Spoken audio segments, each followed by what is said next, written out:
नमस्ते दोस्तों, आज के वीडियो में हम भगवान श्री कृष्णा के उपदेशों को देखेंगे जो मन को नियंत्रित करने की अद्भुत तकनीकों को सिखाते हैं। एक, मन का स्वभाव। सबसे पहले हमें मन के स्वभाव को समझने की आवश्यकता है। भगवान श्री कृष्णा के अनुसार मन चंचल और अस्थिर होता है। यह अपनी इच्छाओं और विचारों की प्रवृत्ति में लगा रहता है। मन हमारे जीवन का एक अत्यंत महत्वपूर्ण और गहरा हिस्सा है। इसके बिना हमारा जीवन अधूरा सा लगता है। मन का स्वभाव एक ऐसा परिप्रेक्ष्य है जिसे समझना अत्यंत आवश्यक है, क्योंकि इससे हमें अपने मन के विचारों, भावनाओं और कार्यों को समझने में सहायता मिलती है। मन का स्वभाव अत्यंत चंचल और अस्थिर होता है। यह चंचलता उसकी प्रमुखता में निहित है। मन कभी एक ही स्थिति में नहीं रहता, वह हमेशा कुछ न कुछ सोचता रहता है और उसकी धारणाओं में परिवर्तन होता रहता है। जैसे ही हम एक विचार को संभालकर अपने ध्यान में लाते हैं, मन दूसरे विचारों की ओर ध्यान देने लगता है। यह चंचलता मन के अद्यावधिकता का प्रतीक है, जो हमें विचारशीलता, समय का प्रबंधन और ध्यान की आवश्यकता की ओर इशारा करता है। मन की अस्थिरता न केवल उसके विचारों में होती है, बल्कि उसकी भावनाओं और इच्छाओं में भी। इसका अर्थ है कि मन कभी भी किसी भी क्षण में परिवर्तित हो सकता है। जिस क्षण तक हम अपनी भावनाओं को संभाल कर नहीं रखते, मन उस विचार या इच्छा के अनुसार चला जाता है। इससे हमारे निर्णयों में अस्थिरता आती है, जो हमें अपने लक्ष्यों की प्राप्ति में बाधा डाल सकती है। मन की चंचलता और अस्थिरता के बावजूद इसका स्वभाव हमें कई गहराइयों में ले जाता है। मन हमें अपने संवेदनाओं की समझ, अपनी अभिलाषाओं की पहचान और अपने जीवन के लक्ष्य की प्राप्ति की दिशा में मार्गदर्शन करता है। यह हमें आत्मविश्वास, स्वाधीनता और स्वयं का अनुभव प्रदान करता है। मन का स्वभाव भी हमें उसके प्रभावों से अवगत कराता है। अगर हम अपने मन को समझते हैं, तो हमें अपने जीवन के प्रत्येक क्षेत्र में सफलता के लिए सार्थक कदम उठाने में सहायता मिलती है।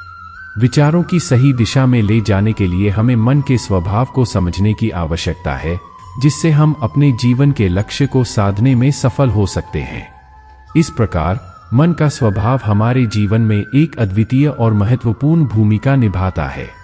यह हमें हमारे विचारों, भावनाओं और कार्यों के प्रति अधिक सजग और संवेदनशील बनाता है। मन के स्वभाव को समझकर हम अपने जीवन को बेहतर और समृद्ध बना सकते हैं। इसलिए हमें हमेशा अपने मन की अंतराल में घुसकर उसे समझने और संभालने का प्रयास करना चाहिए। 2. विवेक और विनय। भगवान श्री कृष्णा कहते हैं कि विवेकी पुरुष मन को नियंत्रित कर सकता है, परंतु उसके लिए विनय की आवश्यकता होती है। विनय यानी विनम्रता से ही हम मन को वश में कर सकते हैं। विवेक और विनय, इन दोनों शब्दों का अर्थ सामान्य भाषा में हो सकता है, परंतु यह अद्वितीय अवयव हैं जो एक व्यक्ति के व्यक्तित्व में उन्नति और परिपक्वता को संकेत करते हैं। विवेक और विनय के मूल्य भारतीय संस्कृति में बहुत महत्वपूर्ण माने जाते हैं, और ये दोनों गुण आत्मनिर्भरता, समाधान और समझदारी का प्रतीक हैं। विवेक का मतलब है समझ, बुद्धि और निर्णय क्षमता। एक विवेकी व्यक्ति विचारशील, समझदार और सामाजिक जागरूक होता है। वह अपने जीवन के प्रत्येक पहलू पर समझदारी से निर्णय लेता है और अपने भविष्य के लिए योजनाएं बनाता है। विवेकी व्यक्ति मन के उत्साह और इच्छा शक्ति को भी संतुलित रखता है, जिससे वह जीवन के हर मोड़ पर सही निर्णय ले सकता है। विनय का मतलब है विनम्रता, सम्मान और संयम। यह गुण एक व्यक्ति को विनम्र और सदा सम्मानीय बनाता है। विनयी व्यक्ति अपने आप को समझदारी से संयमित रखता है और दूसरों के साथ समझौता करने की क्षमता रखता है। विनय भावना से युक्त व्यक्ति हमेशा संयमित और सहनशील होता है, जो उसे अन्यों के प्रति सहानुभूति और सम्मान के साथ व्यवहार करने में सक्षम बनाता है। विवेक और विनय का मिलन एक व्यक्ति को सच्चे संतुष्टि और स्थितिशीलता की अवस्था में ले जाता है। ये दोनों गुण एक दूसरे के पूरक होते हैं। जब एक व्यक्ति विवेकी होता है, तो वह अपने जीवन के प्रत्येक पहलू को समझता है और उसे ठीक निर्णय लेने में मदद करता है।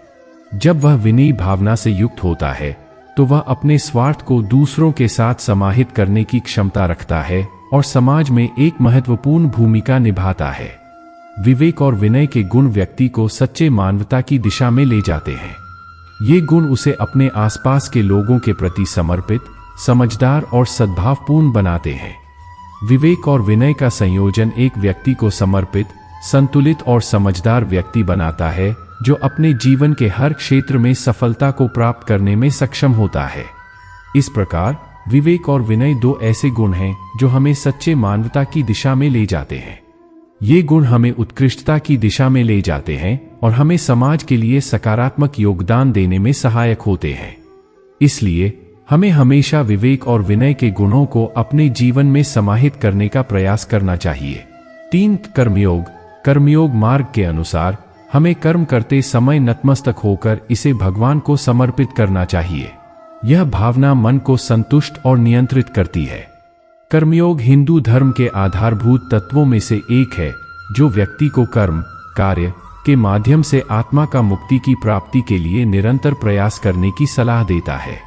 इसका मूल मतलब है कि व्यक्ति को अपने कर्मों को निस्वार्थ भाव से करना चाहिए, भगवान के समर्पण के साथ और फल की चिंता किए बिना। कर्मयोग का मूल धारणा है कि कर्म केवल एक उपकार की भांति किया जाना चाहिए, न कि फल की चिंता करते हुए। भगवान श्री कृष्ण ने भगवद गीता में कहा है, कर्मण्येवाधिकारस्ते मा फलेषु कदाचन, यानी तू सिर्फ कर्म में उत्तरदायी है, फल में नहीं। यह धारणा हमें आत्मनिर्भर और स्वाधीन बनाती है, क्योंकि हम कर्म को केवल करने के लिए ही करते हैं, न कि किसी फल की आशा में।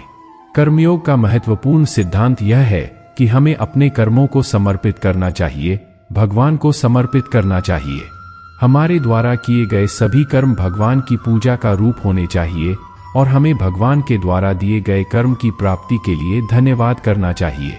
कर्मयोग का एक और महत्वपूर्ण सिद्धांत है संतुष्टि और समग्रता में। हमें अपने कर्मों के फल की चिंता नहीं करनी चाहिए, बल्कि हमें केवल कर्म करने का आनंद लेना चाहिए। जब हम केवल कर्म करते हैं और फल की चिंता नहीं करते हैं, तो हमारी संतुष्टि का स्तर बढ़ता है और हम जीवन के हर पहलू में संपूर्णता का आनंद लेते हैं। कर्मयोग का अभ्यास हमें आत्मविश्वास और सामर्थ्य की भावना देता है। जब हम निस्वार्थ भाव से कर्म करते हैं, तो हमारी अपेक्षाएं कम होती हैं और हमारा मान सम्मान भी बढ़ता है। हमें अपने कर्मों को बस कर्म के रूप में ही देखना चाहिए, न कि किसी विशेष फल की आशा में। कर्मयोग का अभ्यास हमें समर्थ बनाता है अपने धर्म का पालन करने के लिए और अपने कर्मों के माध्यम से समाज की सेवा करने के लिए। इसके माध्यम से हम अपने आत्मा को शुद्ध करते हैं और समृद्धि की दिशा में आगे बढ़ते हैं। यह हमें अपने जीवन को एक उद्दीपक बनाने में मदद करता है, जो हमें समाज के लिए उत्तम योगदान देने के लिए प्रेरित करता है। समाप्ति के रूप में कर्मयोग हमें अपने कर्मों को निस्वार्थ भाव से करने की सलाह देता है, भगवान को समर्पित करने की भावना के साथ। यह हमें संतुष्ट, समग्र और सकारात्मक जीवन जीने की कला सिखाता है। इसलिए हमें हमेशा कर्मयोग के महत्व को समझकर अपने जीवन में इसे अमल में लाने का प्रयास करना चाहिए। 4. भक्ति। भक्ति मार्ग के अनुसार मन को भगवान में लगाने से हम उसे नियंत्रित कर सकते हैं। भगवान श्री कृष्णा की भक्ति में लगने से मन की अंतःकरण शुद्ध होती है और वश में आती है। भक्ति हिंदू धर्म की एक महत्वपूर्ण आधारभूत सिद्धांत है, जिसे भगवान के प्रति प्रेम और श्रद्धा के साथ समर्पित होने की भावना के रूप में परिभाषित किया जा सकता है। भक्ति का मतलब है भगवान की प्रेम और सेवा करना, उनके प्रति श्रद्धा और समर्पण का भाव रखना। यह आत्मा का भगवान के प्रति निस्वार्थ प्रेम का अभिव्यक्ति है और इससे मनुष्य को आत्मिक शांति और आनंद प्राप्त होता है। भक्ति की भावना अनेक रूपों में प्रकट हो सकती है, जैसे कि पूजा, आराधना, कीर्तन, स्तुति, प्रार्थना, सेवा आदि। इन सभी रूपों में भक्ति का महत्वपूर्ण तत्व भगवान के प्रति निस्वार्थ प्रेम और समर्पण का भाव होता है। भक्ति मानव जीवन को आत्मिक संबल, सुख और सांत्वना प्रदान करती है और व्यक्ति को भगवान के प्रति गहरी संबंध और आत्मिक सुख का अनुभव कराती है। भक्ति की अनुभूति मानव जीवन की सबसे महत्वपूर्ण अनुभूतियों में से एक है। भक्ति के माध्यम से मनुष्य भगवान के साथ एकात्मता का अनुभव करता है और अपनी आत्मा के उद्धार के लिए उनकी आराधना करता है। भक्ति की भावना में लिप्त व्यक्ति अपने जीवन को धार्मिक और आध्यात्मिक मानवता की सेवा में समर्पित करता है। भक्ति का अर्थ है भगवान की उनकी स्थानीयता के रूप में आदर्श और आराधना करना। भक्ति का अर्थ है भगवान की प्राप्ति के लिए निस्वार्थ प्रेम और समर्पण का भाव रखना। भक्ति का अर्थ है भगवान की प्राप्ति के लिए उनके प्रति अत्यंत आत्मसमर्पण के साथ कार्य करना। भक्ति के माध्यम से व्यक्ति अपनी आत्मा को ऊर्जावान और प्राणिक समृद्धि के लिए संयमित करता है। भक्ति की भावना में लिप्त व्यक्ति अपने जीवन को भगवान के ध्यान, सेवा और समर्पण के लिए समर्पित करता है। भक्ति की भावना व्यक्ति को उच्चतम आदर्शों और मूल्यों की ओर ले जाती है, जो उसे अपने जीवन में सफलता, शांति और संतोष का अनुभव करने में सहायक होती है। भक्ति की भावना में लिप्त व्यक्ति अपने जीवन को एक उद्दीपक बनाता है, जो उसे आत्मिक संवेदना और संतुष्टि की प्राप्ति में मदद करता है। समाप्ति के रूप में भक्ति एक आत्मिक अनुभव है जो हमें भगवान के साथ एकात्मता का अनुभव कराता है। यह हमें शांति, संतुष्टि और सांत्वना की अनुभूति कराता है और हमें आत्मिक समृद्धि की दिशा में आगे बढ़ने का प्रेरणा देता है। इसलिए हमें हमेशा भगवान के प्रति भक्ति और समर्पण के भाव को समझकर अपने जीवन में इसे अमल में लाने का प्रयास करना चाहिए। 5. ध्यान में लगे रहने से मन को नियंत्रित करना संभव होता है। भगवान श्री कृष्णा कहते हैं कि मन को ध्यान में लगाने के लिए साधक को स्थिर आसन पर बैठकर भगवान की ध्यान धारण करनी चाहिए। ध्यान हमारे विचारों, भावनाओं और अनुभवों को एकाग्र करने की क्रिया है जो हमें आत्मा के अंतर्दृष्टि की ओर ले जाती है। यह एक आध्यात्मिक अभ्यास है जो हमें चित्त को नियंत्रित करने और मानसिक शांति का अनुभव कराता है। ध्यान के माध्यम से हम अपने आत्मा की खोज करते हैं और अंतर्मुख होते हुए अपने अंतर्दृष्टि को स्थापित करते हैं। इस प्रकार ध्यान हमारे आत्मिक विकास और समृद्धि में महत्वपूर्ण भूमिका निभाता है। ध्यान के लाभों के बारे में बात करें तो इसका प्रथम लाभ यह है कि यह हमें मानसिक चंचलता से मुक्ति दिलाता है। ध्यान के द्वारा हम अपने मन को शांत करते हैं और उसे एक स्थिर और स्थायी स्थिति में ले जाते हैं। इससे हमारी मानसिक समर्थता और स्थिरता में सुधार होती है। दूसरा लाभ यह है कि ध्यान हमें अपने आत्मा की अविनाशी स्वरूप का अनुभव कराता है। ध्यान के द्वारा हम अपने अंतर्दृष्टि को स्थापित करते हैं और अपने आत्मा के साथ संवाद करते हैं। यह हमें आत्मा के साथ एकता और समर्पण का अनुभव कराता है। तीसरा लाभ है कि ध्यान हमारे दिमाग की शक्ति को बढ़ाता है। ध्यान के द्वारा हम अपने मन की शक्ति को नियंत्रित करते हैं और उसे अपने उच्चतम संभावनाओं की दिशा में ले जाते हैं। इससे हमारी सोचने की क्षमता, निर्णय लेने की क्षमता और समस्याओं का समाधान करने की क्षमता में सुधार होता है। ध्यान करने के लिए कई तरीके होते हैं, जैसे कि प्राणायाम, मंत्र जप, योगाभ्यास, ध्यान के चित्र देखना, ध्यान के शांति संगीत सुनना आदि। ध्यान की प्रक्रिया में हम अपने ध्येय को एकाग्र करते हैं और ध्यान की स्थिति में प्रवेश करते हैं। ध्यान के द्वारा हम अपने मन को विचारों के जंजीरों से मुक्त करते हैं और उसे नई ऊर्जा और प्रेरणा के साथ भर देते हैं। ध्यान करने के लिए स्थिर और शांतिपूर्ण वातावरण की आवश्यकता होती है। हमें एक शांत और छोटे समय के लिए सामान्य आसन में बैठकर ध्यान करना चाहिए। ध्यान करने से पहले हमें अपने मन को शांत करने की तकनीकों को सीखना चाहिए, जैसे कि श्वास नियंत्रण और मानसिक शांति की अभ्यास तकनीकें। समाप्ति के रूप में ध्यान हमें मानसिक, शारीरिक और आत्मिक स्वास्थ्य के लिए लाभ प्रदान करता है। यह हमें मानसिक चुनौतियों का सामना करने में मदद करता है और हमारी आत्मिक समृद्धि और उत्कृष्टता को बढ़ावा देता है।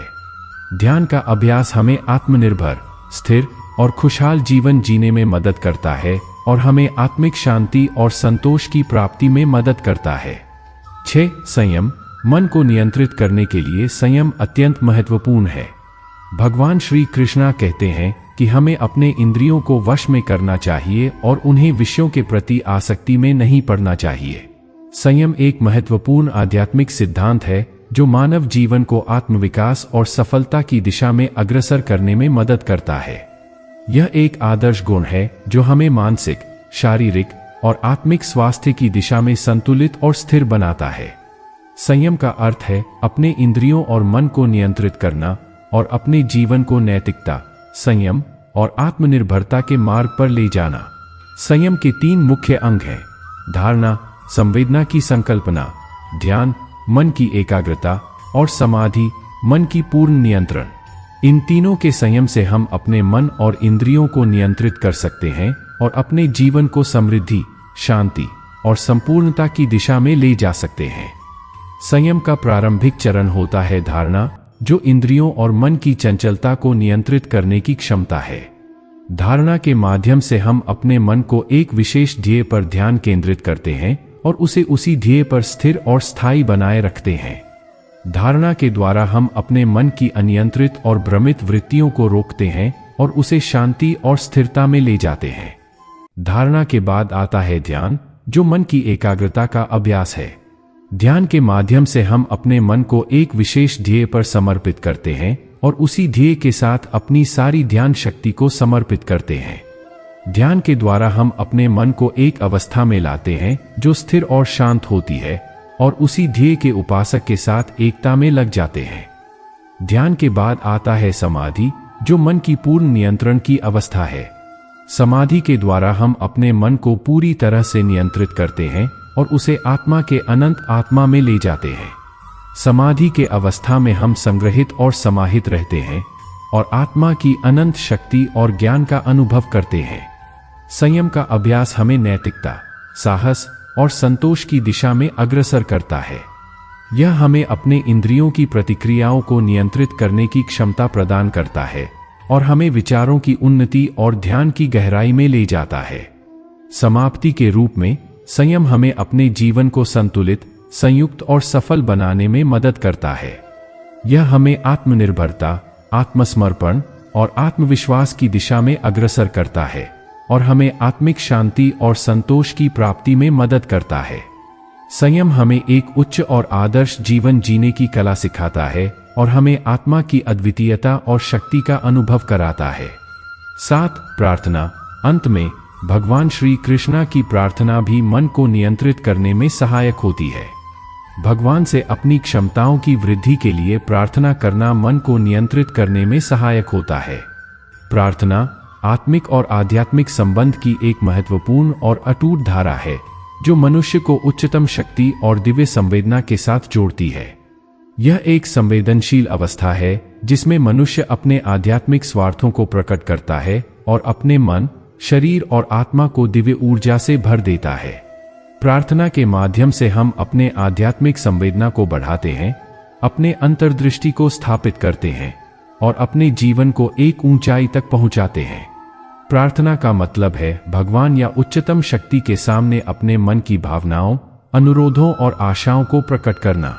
यह एक संवाद की अवस्था है जिसमें हम अपने मन को खोलकर भगवान से संवाद करते हैं और उनसे अपनी आत्मिक सामर्थ्य, संतोष और शांति की प्राप्ति के लिए प्रार्थना करते हैं। प्रार्थना के कई रूप होते हैं, जैसे कि श्रद्धालु, ध्यान, स्तुति, ध्यान, आराधना और भक्ति। इन सभी रूपों में प्रार्थना का महत्वपूर्ण तत्व भगवान या उच्चतम शक्ति के प्रति भक्ति, आदर्श और समर्पण का भाव होता है। प्रार्थना के माध्यम से हम अपनी मन की शांति, संतोष और शक्ति को प्राप्त करते हैं। यह हमें आत्मिक संवेदना, शक्ति और संतोष की प्राप्ति में मदद करता है और हमारे जीवन को संतुलित, स्थिर और खुशहाल बनाता है। प्रार्थना का एक और महत्वपूर्ण लाभ है कि यह हमें अपने जीवन के मार्गदर्शन के लिए उच्चतम शक्ति से संवाद करने का अवसर प्रदान करता है। यह हमें सही निर्णय लेने में मदद करता है और हमें अपने जीवन के लक्ष्यों की प्राप्ति में मदद करता है। प्रार्थना का अभ्यास हमें अपने जीवन के उद्दीपक बनाता है, जो हमें आत्मा की अद्वितीयता, शक्ति और ज्ञान का अनुभव कराता है। यह हमें सांत्वना, आत्मिक संवेदना और अपने जीवन के लक्ष्यों की प्राप्ति में मदद करता है। समाप्ति के रूप में प्रार्थना हमारे जीवन को संतुलित, संवेदनशील और उत्तम बनाती है। यह हमें आत्मनिर्भर, स्थिर और आत्मविश्वासी बनाती है और हमें अपने आत्मिक संवेदना, शक्ति और संतोष की प्राप्ति में मदद करती है। प्रार्थना हमें अपने जीवन के उद्दीपक बनाती है और हमें आत्मा की अद्वितीयता और शक्ति का अनुभव कराती है। कंक्लूजन। इस वीडियो में हमने देखा कि मन को वश में करना कोई कठिन काम नहीं है। भगवान श्री कृष्णा के उपदेशों के माध्यम से हम अपने मन को संयमित और नियंत्रित कर सकते हैं। इन तकनीकों को अपनाकर हम अपने जीवन को सकारात्मक और सतत तरीके से संचालित कर सकते हैं। आशा है कि आपको यह वीडियो पसंद आया होगा। धन्यवाद।